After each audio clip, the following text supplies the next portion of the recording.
Good morning students, welcome to our YouTube channel. Already day 1 లో మనము quantitative బయాలజీలో వాటి యొక్క అడ్వాంటేజెస్, డిసడ్వాంటేజెస్ వరకు నేర్చుకున్నాం. సో ఈ రోజు మనం అసలు స్టాటిస్టిక్స్ బయాలజీలో ఎన్ని టైప్స్ ఉన్నాయి ఏంటి అనే దాని గురించి మాట్లాడుకుందాం.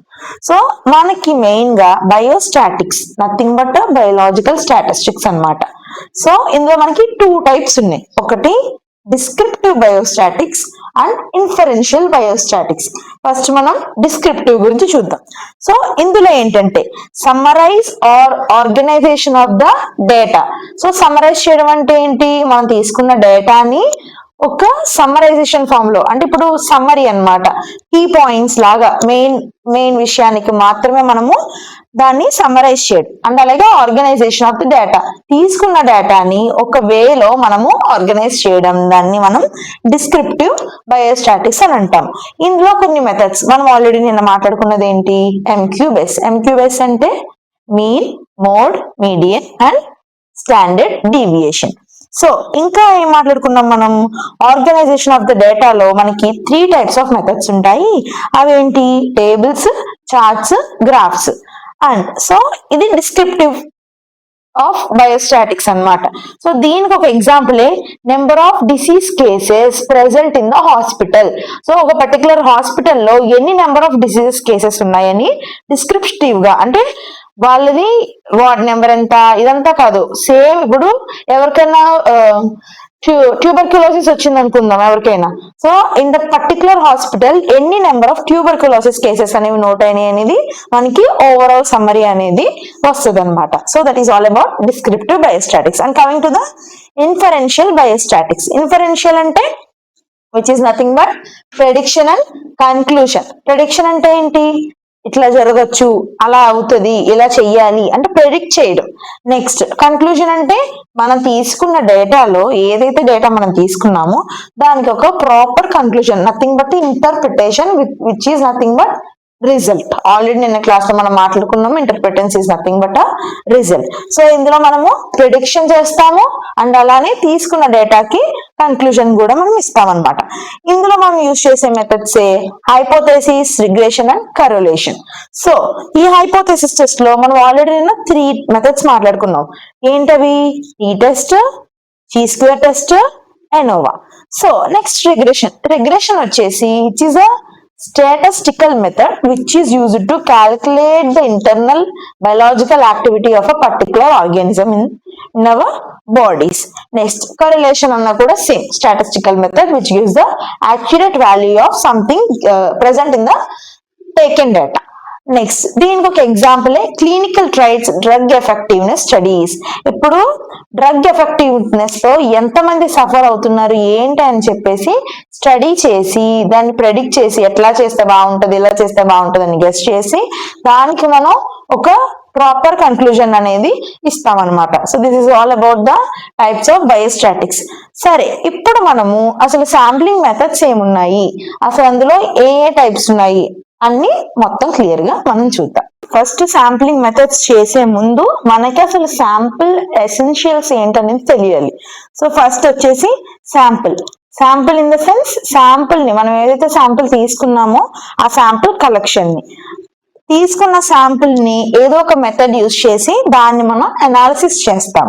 Okay, next adequate sample size. మనకి ఆల్రెడీ నిన్న క్లాస్ లో మాట్లాడుకున్నాము. స్టాండర్డ్ డీవియేషన్ ఎక్కువ ఉంటే ఫిష్ యొక్క గ్రోత్ సైజు బాగుంటుంది. సేమ్ అలానే ఎడిక్వేట్ శాంపుల్ సైజ్, తీసుకున్న శాంపుల్ సైజ్ అనేది ఎడిక్వేట్ గా ఉండాలి. Next representation. నెక్స్ట్ బయాస్ అంటే ఎటువంటి బయాస్డ్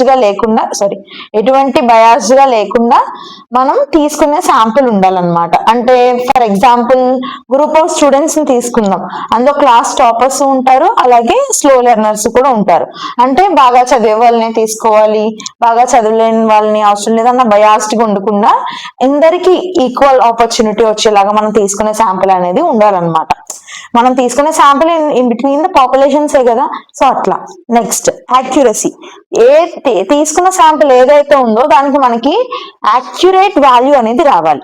సో యాక్యురసీ అనేది ఎక్కువగా ఉండే వాల్యూ ఉండాలి. Precision, so nothing but giving a value. Precision is also nothing but giving a value. ఇప్పుడు మనకి శాంప్లింగ్ మెథడ్స్ అని మనకి కొన్ని మెథడ్స్ ఉన్నాయి. ఓకే, శాంప్లింగ్ మెథడ్స్ మనం అది ఫ్లో చార్ట్ లా వేసుకొని నేను మీకు రిప్రజెంట్ చేస్తాను. ఈజీగా మీకు నోట్స్ రాసుకోవడానికి కూడా ఈజీ అవుతుంది. ఓకేనా? So sample method population. So population లో శాంపుల్ మెథడ్ ని మనం ఎట్లా తీసుకుంటాం అనేది టాపిక్ అన్నమాట. సో మెయిన్లీ మనకు వచ్చేసి శాంప్లింగ్ మెథడ్స్ లో 6 టైప్స్ ఉన్నాయి. సో ఫస్ట్ వచ్చేసి finite population, infinite population, existence population, hypothetical population, homogeneous population, heterogeneous population. So అసలు ఫినైట్ పాపులేషన్ అంటే ఏంటి? So finite population is nothing but fixed and countable population. So ఎంతమంది ఉన్నారు ఆ particular class లో, particular students ఎంతమంది ఉన్నారు ఈజీగా మనము కౌంట్ చేయగలం అనమాట. సో దానికి ఎగ్జాంపులే మనం students in the class, counting the students in the particular class. Next infinite population లో uncountable, which we can not count. For example మీరు ఏదైనా ఒక బ్యాక్టీరియా తీసుకున్నారు, అందులో ఎన్ని నెంబర్ ఆఫ్ బ్యాక్టీరియా ప్రెసెంట్ అయ్యింది అని మీరు ఈజీగా కౌంట్ చేయగలరా? న్యూమరస్, చాలానే ఉంటాయి కదా.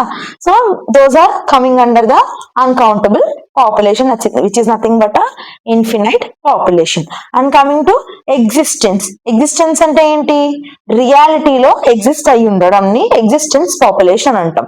దానికి మనము హాస్పిటల్లో పేషెంట్స్ ఎంతమంది ఎగ్జిస్ట్ అయి ఉన్నారు, పలానా రోజున ఎంతమంది అడ్మిట్ అయ్యారు, ఎంత కౌంట్ ఆఫ్ పేషెంట్స్ ఆ హాస్పిటల్లో పర్టికులర్ వార్డ్ లో ఉన్నారని మనం ఎగ్జిస్టెన్స్ రియాలిటీని బట్టి దీని యొక్క పాపులేషన్ ని ఈజీగా చెప్పగలం.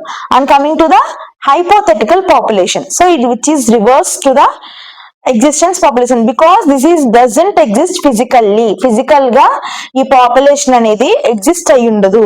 థియరిటికల్ అనాలిసిస్ అనేది చేస్తాం అనమాట. For example tossing of a coin. So నీకు హెడ్స్ పడుతుందో తెలీదు, టైల్స్ పడుతుందో తెలీదు, బట్ అనాలిసిస్ చేస్తావు థియరిటికల్ గా, అంటే ప్రెడిక్ట్ చేస్తున్నావు నువ్వు. So that comes under the hypothetical population. Next homogeneous. The word homo means similar and the heterogeneous, the word heterogeneous means different. So homogeneous అంటే having a similar character. So మనం తీసుకున్న group లో ఏంటి? Similar character ఉండడం అనమాట. దానికి example same age students. For example ఏదైనా survey చేస్తున్నాం అనుకోండి, దానికి పర్టికులర్లీ సేమ్ ఏజ్ గ్రూప్ ఉన్న స్టూడెంట్స్ ని మాత్రమే మనము సెలెక్ట్ చేసుకుంటే దాన్ని మనం హోమోజీనస్, సో దాన్ని మనము హోమోజీనస్ క్యారెక్టర్స్ అని చెప్తాము. అదే హెటెరోజీనస్ క్యారెక్టర్ అయితే, హెటెరోజీనస్ పాపులేషన్ అయితే డిఫరెంట్ టైప్స్ ఆఫ్ క్యారెక్టర్స్ ఉంటాయి. సో దీనికి మనం ఏదైనా సర్వే చేయాలి అన్నప్పుడు సో డిఫరెంట్ ఏజ్ గ్రూప్స్ వాళ్ళని, జెండర్స్ ని మనము సర్వేగా తీసుకుంటాం అనమాట. సో ఈ 6 టైప్స్ కూడా ఈ శాంపుల్ మెథడ్ పాపులేషన్ లో ఫ్రీక్వెంట్ గా మనం యూజ్ చేస్తాం. సో క్లియర్ కదా ఇక్కడికి? ఒకసారి ఓవరాల్ వ్యూ చూడండి. సో ఇప్పుడు మనం శాంప్లింగ్ మెథడ్ పాపులేషన్స్ లో 6 టైప్స్ చూసాం కదా. Finite population, infinite population, existence population, hypothesis population, homogeneous population and heterogeneous population methods. ఇప్పుడు మనము అసలు శాంప్లింగ్ మెథడ్స్ లో మళ్ళీ మనకి 2 టైప్స్ ఆఫ్ శాంప్లింగ్ మెథడ్స్ ఉన్నాయి. ర్యాండమ్ శాంప్లింగ్ మెథడ్స్ అన్నమాట. సో అవేంటి అనేది మనం ఇప్పుడు ఫర్దర్ గా చూద్దాం. సో మనం ఇప్పుడు శాంప్లింగ్ మెథడ్స్ చూద్దాము. శాంప్లింగ్ మెథడ్స్ లో మనకు వచ్చేసి 2 టైప్స్ ఉన్నాయి. ఒకటి probability sampling, which is also called as a random sampling method, and the second one is non-probability and non-random sampling. ఈ probability and స్టాటిస్టిక్స్ అనే వర్డ్స్ ని మనం ఆల్రెడీ 10th క్లాస్ మ్యాథ్స్ లో చూసాము. సో అసలు స్టాటిస్టిక్స్ ని దేని బేస్ చేసుకొని చెప్తాము? ఒకటి క్వాంటిటీ అండ్ అలానే క్వాలిటీ. క్వాంటిటేటివ్ ఇప్పుడు మనం నేర్చుకునేది అదే. సో క్వాంటిటీ అంటే ఏంటి? ఎంత అమౌంట్ ఆఫ్ వాల్యూ, ఎంత అమౌంట్ ఆఫ్ ప్రెసెంటింగ్ డేటా అనేది మనం తీసుకుంటున్నామని బేస్ చేసుకున్నది. When coming to the quality, it means the colour, size, shape, what ever it may be, మనం క్వాలిటీని చూస్తాం అనమాట. సో మనం ఇక్కడ డిస్కస్ చేసేది ఓన్లీ క్వాంటిటేటివ్ బయాలజీ. సో ఇక్కడ ప్రాబబిలిటీ ర్యాండమ్ శాంప్లింగ్ లో అసలు ఏంటి, వాట్ ఈస్ దట్ అని చెప్పి మనం డిస్కస్ చేసుకుందాము. When coming to the probability random sampling, ఇక్కడ మనకి equal chance of being selected. Group of class ఉన్నారనుకోండి, ఇప్పుడు ఫర్ ఎగ్జాంపుల్ వైవా అడుగుతారు, ఎక్స్టర్నల్ వస్తారు క్లాస్ కి వైవా అడుగుతారు. కొంతమంది ఏం చేస్తారంటే ర్యాండమ్ గా పిలిచేస్తారు, అంటే గ్రూప్ ని పిలిచి గ్రూప్ అందరికి కలిపి ఒకే క్వశ్చన్ అడగడము అట్లా చేస్తారు. కానీ ఇక్కడ ప్రాబబిలిటీ ర్యాండమ్ శాంప్లింగ్ లో ఏంటంటే every individual is having a equal chance of being selected. So ప్రతి ఒక్కరికి సెలెక్ట్ అయ్యే ఛాన్స్ అనేది వస్తుంది అనమాట in the probability random sampling. And more accurate and reliable, it has a more accuracy value and it is more reliable used in a scientific research. ఈ method ని బాగా scientific research లో ఎక్కువ use చేస్తారు. ఇందులో మనకి 4 టైప్స్ ఉన్నాయి. So ఇందులో మనకి 4 టైప్స్ ఉన్నాయి. ఒకటి simple random sampling, systematic random sampling, cluster random sampling, stratified random sampling. So ఈ 4 గురించి మనము డిస్కస్ చేద్దాము. Next when coming to the non probability non random sampling లో ఏంటంటే ఫస్ట్ ఇది quite opposite to the probability sampling అన్నమాట. ఎట్లా అంటే ఇందులో ప్రతి ఇండివిజువల్ కి మనకి ఈక్వల్ ఛాన్స్ అనేది వస్తుంది సెలెక్ట్ అవ్వడానికి. కానీ ఇక్కడ నాన్ ప్రాబబిలిటీలో ఏంటంటే not every one has a equal chance of being selected. So ఎట్లా అంటే ఇందాక మనం ఆల్రెడీ మాట్లాడుకున్నాము, ఎలా అంటే గ్రూప్ ఆఫ్ స్టూడెంట్స్ ఉంటారు, అందులో హైలీ చదివే వాళ్ళు ఉంటారు, లోగా చదివే వాళ్ళు కూడా ఉంటారు. ఇది ఏంటంటే మెయిన్ గా జడ్జిమెంటల్ బేస్ లో బయాస్డ్ గా సెలెక్ట్ చేస్తాం అనమాట. సో ఏదైతే పని గమనం అవుతుందో, అంటే బాగా చదివేవాడైతే కొంచెం ఫాస్ట్ గా గ్రాప్ చేసి చదివేయగలరు కదా, సో అట్లా మనం జడ్జిమెంటల్ బేస్ లో మన కన్వీనియన్స్ కి తగ్గట్టుగా మనము ఒక శాంపిల్ ని మనమే ఎంచుకుంటే దాన్ని మనం non probability or non random sampling అని అంటాము. సో ఇందులో కూడా ఎన్ని టైప్స్ ఉన్నాయి, సేమ్ ఇందులో ఉన్నట్టుగానే ఇందులో కూడా 4 టైప్స్ ఉన్నాయి. ఆ 4 టైప్స్ వచ్చేసి judgemental non random sampling, convenience non random sampling, quota non random sampling and snowball non random sampling. ఇప్పుడు మనం ఈ 4 టైప్స్ గురించి క్లియర్ గా ఎక్స్ప్లెయిన్ చేసుకుందాం. సో మనము ఇందులో తెలుసుకునేది ఏంటంటే ఇదేంటి P random sampling and this is non-probability random sampling or non-probability or non-random sampling అని కూడా మనము చెప్పొచ్చు. సో ఇందులో ఆల్రెడీ మనం మాట్లాడుకున్నాము simple random sampling, systematic random sampling and cluster random sampling and stratified random sampling. So మనము దీని గురించి డీటెయిల్ గా తెలుసుకుందాము. అసలు సింపుల్ ర్యాండమ్ శాంప్లింగ్ అంటే ఏంటి అంటే ర్యాండమ్ గా మనం తీసుకున్న శాంపిల్ ని సెలెక్ట్ చేయడం. దీనికి ఎగ్జాంపుల్ గా మనం ఏం చెప్పొచ్చు, ఇప్పుడు ఫర్ ఎగ్జాంపుల్ ఇప్పుడు టికెట్స్ తీసుకుని లాటరీ గేమ్స్ అవి ఆడుతూ ఉంటారు. సో అందులో తీసుకున్న ప్రతి ఒక్కరికి లాటరీ తగులుతుందా, తగలదు. ర్యాండమ్ గా ఒక టికెట్ ని వాళ్ళు పిక్ చేసుకొని వాళ్ళకి లాటరీ అనేది దక్కుతుంది. సో అట్లా మనం తీసుకునే శాంపిల్ అనేది ఎట్లా ఉంటదంటే ర్యాండమ్ గా ఇప్పుడు గ్రూప్ ఆఫ్ మెంబర్స్ లో పర్టికులర్ ఆ పర్సన్ ని మనము ఈ శాంపిల్ డేటా కింద తీసుకుంటాం అనమాట. Next coming to the systematic sampling, word లోనే ఉంది systematic random sampling which means the data arrangement of the in a systematic form. So ఇక్కడ ఏంటంటే it selects the every nth individual at equal intervals. So ఇప్పుడు for example every 6th student, every 5th student అట్లా. So ఇవన్నీ ఏంటంటే ప్రతి ఒక్క individual ని equal intervals లో ఒక nth స్టూడెంట్ ని వాళ్ళు సెలెక్ట్ చేసుకుంటారు అనమాట. అంటే అందరికి ఛాన్స్ వస్తుంది but particularly selecting 1 nth person. Next cluster population. Cluster అంటే group of people or something అన్నమాట. సో పాపులేషన్ అనేది ఏదైతే మన దగ్గర ఇప్పుడు ఫర్ ఎగ్జాంపుల్ కాలేజెస్ లోను స్కూల్స్ లోనే చూసుకోండి, 5th క్లాస్ పిల్లలందరూ ఒక రూమ్ లో ఉంటారు, 4th క్లాస్ పిల్లలందరూ అట్లా డివైడ్ అయిపోయి ఉంటారు కదా. సేమ్ ఇక్కడ కూడా మనం తీసుకున్న శాంపిల్ అనేది ఎట్లా ఉంటుందంటే గ్రూప్ గా ఉన్నవి కాస్త క్లస్టర్ కింద ఫామ్ అయిపోతాయి అన్నమాట. క్లస్టర్ కింద ఫామ్ చేస్తాం between they are forming it small groups basing on the character. వాటి యొక్క క్యారెక్టర్స్ ని బేస్ చేసుకొని మనం వాటిని గ్రూప్ చేస్తున్నాం అనమాట. సో ఇది దేనికి ఎగ్జాంపుల్ గా తీసుకోవచ్చు. ఫర్ ఎగ్జాంపుల్ ఏదైనా ఒక యాక్టివిటీ ఇచ్చారు, క్విజ్ కాంపిటీషన్, ఏదైనా గ్రూప్ డిస్కషన్స్ చేసేటప్పుడు ఓవరాల్ గ్రూప్ అందరికి కూడా ఒక టాపిక్ ఇచ్చి వాళ్ళలో ఒక్కరిని మాత్రమే మాట్లాడమంటారు. సో అట్లా అనమాట. Next stratified random population. ఇందులో ఏంటంటే పాపులేషన్ అనేది స్ట్రాటా కింద డివైడ్ అయి ఉంటుంది. Strata is nothing but group and అవి లేయర్స్ కింద ఫామ్ అయిపోయి ఉంటుంది అనమాట. సో ఇలా లేయర్ గా మనము ఈ శాంపుల్ ని కలెక్ట్ చేస్తాం. ఫర్ ఎగ్జాంపుల్ ఫుడ్ పిరమిడ్స్ తీసుకోండి, డీకంపోజర్స్, స్కావెంజర్స్, ఇట్లా అంటే primary level, secondary level, tertiary level, అట్లా ఎలాగైతే ఒక స్ట్రాటాలా ఇవి అరేంజ్ అయ్యి ఉన్నాయో ఫుడ్ పిరమిడ్ లాగా, అలానే మనం తీసుకున్న శాంపుల్ కూడా లేయర్స్ కింద తీసుకుంటాం అనమాట.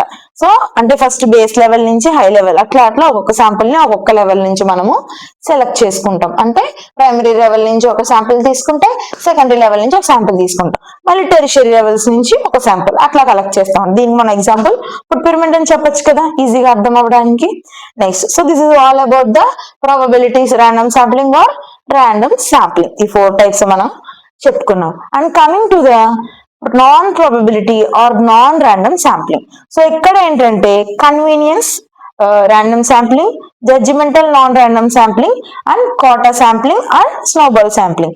కన్వీనియన్స్ శాంప్లింగ్ అంటే ఏంటి? కన్వీనియంట్ గా ఏదైతే మనకి ఈజీలీ యాక్సెసిబుల్ అవుతుందో, ఈజీగా కన్వీనియన్స్ గా ఉందో ఆ శాంపుల్ ని మాత్రం మనం తీసుకుంటాం. ఫర్ ఎగ్జాంపుల్ నువ్వు ఏదైనా ఒక ఫిష్ గురించి ఐడెంటిఫై చేస్తున్నావు, ఏ అమెరికాలో ఉన్న ఫిష్ తెచ్చి ఐడెంటిఫై చేస్తావా? మన లోకల్ వెరైటీస్ లో ఏ టైప్ ఆఫ్ ఫిషెస్ రెడీగా ఉన్నాయో, ఈజీగా మనకు దొరుకుతాయో, ఫ్రీ ఆఫ్ కాస్ట్, తక్కువ కాస్ట్ కి దొరుకుతాయో ఆ పర్టికులర్ శాంపుల్ ని మనం తీసుకొని అనాలిసిస్ అనేది చేస్తాం కదా. సో ఈ కన్వీనియన్స్ అంటే ఈజీగా ఏదైతే యాక్సెసిబుల్ గా మనకు దొరుకుతుందో దాన్ని చేసేదాన్ని మనము కన్వీనియన్స్ ర్యాండమ్ శాంప్లింగ్ అని అంటాం అనమాట. Next, judgemental non random sampling. Judgemental, so ఇప్పుడు ఏదో ఒక రీసెర్చర్ ఉన్నారు. సో జడ్జిమెంటల్ బేసిస్ లో ఏంటంటే నాలెడ్జ్ ని బట్టి purpose of researcher, so researcher యొక్క పర్పస్ ఏదైతే ఉందో, తనకి ఏ నాలెడ్జ్ పర్సన్ కావాలో, ఏ టైప్ ఆఫ్ పర్సన్ తనకి యాక్యురేట్ గా తన వర్క్ లో పార్టిసిపేట్ చేయగలరో ఆ టైప్ ఆఫ్ మెథడ్ ని వాళ్ళు యూజ్ చేసి తీసుకుంటారు అనమాట. సో ఇప్పుడు ఫర్ ఎగ్జాంపుల్ మీకు హార్ట్ లో ఏదో ఒకటి ప్రాబ్లం వచ్చింది, సర్జన్ గా మీకు ఆపరేషన్ చేయాలి, నేను వెళ్ళి న్యూరాలజిస్ట్ ని తీసుకొచ్చి హార్ట్ ఆపరేషన్ చేయంటే చేయరు కదా. సో పర్టికులర్లీ ఆ ప్రాపర్ ప్రాబ్లమ్ కి లేదా ఆ ప్రాపర్ సిచ్యువేషన్ కి తగ్గ ఆ ప్రాపర్ ఎక్స్పెరిమెంటల్ కి బేస్ అయిన డాక్టర్ ని మాత్రం మనము సజెస్ట్ చేస్తాం. That comes under the judgemental non random sampling. And coming to the quota sampling, ఇందులో కూడా ఏంటంటే గ్రూప్స్ కింద డివైడ్ చేస్తాం అనమాట తీసుకున్న శాంపుల్ ని. సో ఇక్కడ మనం ఆల్రెడీ గ్రూప్స్ కింద మాట్లాడుకున్నాం, క్లస్టర్ లో ఒకటి అండ్ అలానే స్ట్రాటిఫైడ్ లో స్ట్రాటా లేయర్స్ కింద మాట్లాడుకున్నాం. ఇక్కడ క్వాటాలో ఏంటంటే మనం తీసుకున్న శాంపుల్ ని గ్రూప్స్ గా డివైడ్ చేస్తాము. For example 50 males 50 females, so it equal ratio అనమాట. సో 50 మేల్స్ అందరూ ఒక గ్రూప్, 50 ఫీమేల్స్ అందరూ ఒక గ్రూప్, ఈక్వల్ రేషియోస్ లో మనం తీసుకున్న శాంపుల్ అనేది ఉంటుంది. So that we can get the accurate value of the given sample or present in the data. Next, snowball non probability sampling or non random sampling.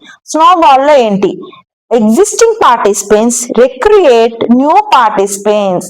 So already ఎవరైతే అందులో ఉన్నారో, exist అయి ఉన్నారో వాళ్ళు ఇంకా కొత్త మందిని రిక్రియేట్ చేస్తున్నారు అనమాట. ఫర్ ఎగ్జాంపుల్ మనం మాట్లాడుకోవచ్చు, ఇప్పుడు నువ్వు ఏదన్నా ఒక మన స్టూడెంట్ లాంగ్వేజ్ లో మాట్లాడుకుంటే, ఫర్ ఎగ్జాంపుల్ నీకు ఏదైనా జాబ్ వచ్చింది అనుకోండి ఎక్కడైనాను, సో అక్కడ ఆల్రెడీ మీకు ఒక వేకెన్సీ ఉంది. సో నువ్వు ఆల్రెడీ కంపెనీలో ఒక పార్ట్ ఆఫ్ మెంబర్వి, సో రిక్రూట్ చేసుకోవడానికి నీకు అక్కడ ప్లేస్ ఉంది కాబట్టి నువ్వు నీ ఫ్రెండ్ ని రిఫర్ చేస్తున్నావు. సో ఆల్రెడీ నువ్వు ఎగ్జిస్టెంట్ పార్టిసిపెంట్ వే, నువ్వు కొత్తగా రిక్రూట్ చేస్తున్నావు న్యూ పార్టిసిపెంట్స్ ని, అలా అనమాట.